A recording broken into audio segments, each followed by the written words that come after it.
Good evening, this is Akashvani, Kohima. I am Nobin Pradhan with the evening news and these are the headlines. Prime Minister Narendra Modi leads nation in Swachhata Hi Seva Abhiyan by joining mega cleanliness drive. Chief Minister Neiphiu Rio says, Wildlife Week is an opportunity for us to reflect on our responsibilities towards our planet and all its inhabitants.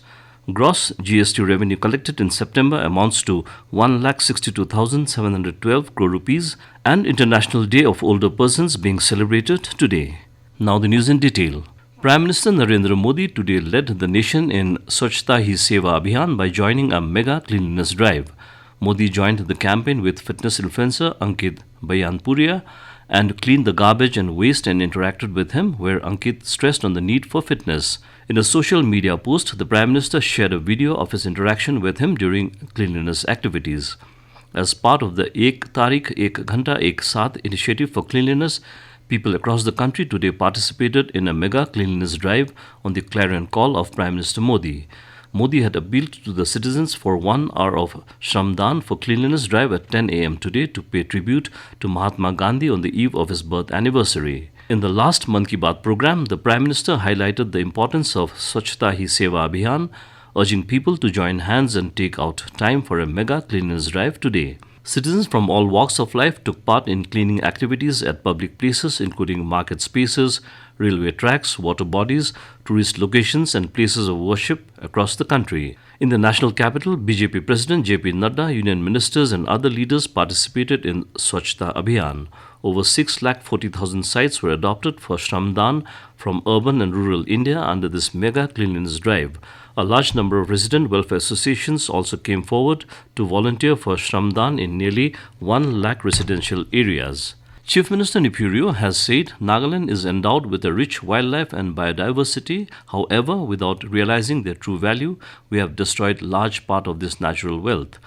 In his message on National Wildlife Week being observed all across the country in the first week of October every year, Rio said, thankfully, there has been an increasing realization and awakening amongst the Nagas about the importance of wildlife and the need to protect and conserve them. He said some of the noteworthy initiatives include establishment of community reserves, banning of hunting within their respective jurisdiction by village authorities, successful awareness and motivational drives undertaken by NGOs and activists on wildlife conservation.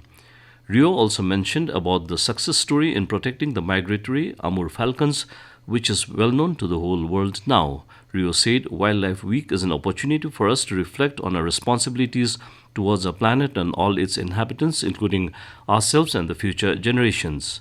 He said it is the duty of everyone to do whatever we can to support wildlife conservation initiatives to reduce our own carbon footprints that will help in reducing global warming and climate change. During this National Wildlife Week, Chief Minister Rio urged all to pledge to work towards a future where all creatures can live and thrive together in harmonious coexistence. The gross GST revenue collected in the month of September is 1,62,712 crore rupees.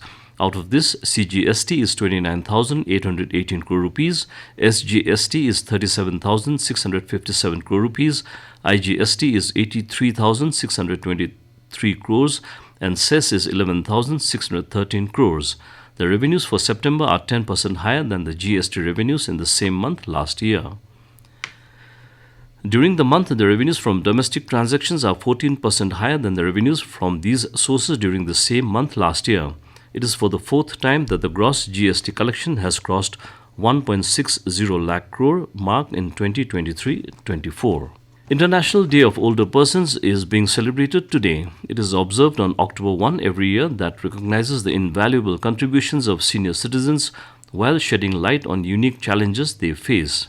This day, established by the United Nations General Assembly, serves as an opportunity to honor and celebrate the elderly, acknowledge their vital role in society, and address the issues that impact their well-being. The day was first observed in 1991. The observance serves as a reminder of the need for policies and actions that support the well-being, dignity and rights of older persons and promote a more inclusive and age-friendly world. You're listening to the news from Akashvani, Kohima. You can also listen to this news bulletin on News on Air app and YouTube channel AIR News, Kohima. Department of Social Welfare Longlang celebrated International Day of Older Persons today under the theme Resilience of Older Persons in a Changing World at VDB Hall, Longlang. Deputy Commissioner Longlang Dharamraj said this day is celebrated to look into the welfare of the older people and to see that they are all availing and receiving the benefits from various schemes. He said senior citizens carry the rich history and people never leave them beyond nor forget them. In a keynote address, T. Shanyu said this day is observed in order to celebrate the life of the older persons and the contribution they made to the society. He also encouraged the older persons to bridge the gap of intergeneration differences. On the occasion, the department also gave away the Senior Citizen Award to P. Papan and B. Angup Phom. Army Training Command RTRAC is celebrating its 33rd Raising Day today. General Officer Commanding-in-Chief RTRAC, Lieutenant General S.S. Mahal, has extended his heartfelt felicitations to all ranks, civilians and families of the command on the occasion. He said the training in RTRAC encompasses 8 various types of training, including Agniveer training to pre-commissioned training to technical training. He said the command has learned a series of lessons from the ongoing Russia-Ukraine war and they are now being incorporated in the training module. On the issue of Nari Sashaktikaryan, on women empowerment, the Lieutenant General said that a series of steps are being taken to empower women and added that girls are now being admitted to the prestigious RIMC and NDA. Additional Secretary and Ex-Officio Director, Employment, Skill Development and Entrepreneurship, Nagaland, Kohima, Kovi Mayase has informed that many unauthorized have been habitually parking their vehicles within office compound and also entering the premises of Directorate of Employment, Skill Development and Entrepreneurship and Government ITI, Kohima compound after office hours, leading to loss and damage of office properties as well as indulging in antisocial activities. In this regard, it has issued a notification dated 29th May to streamline entry as well as parking of vehicles within the office compound.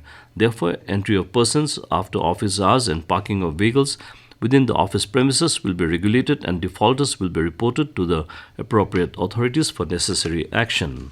India Meteorological Department has predicted light or moderate fairly widespread to widespread rainfall or thunderstorm and lightning with isolated heavy rainfall very likely over Nagaland on 1st, 3rd and 4th October.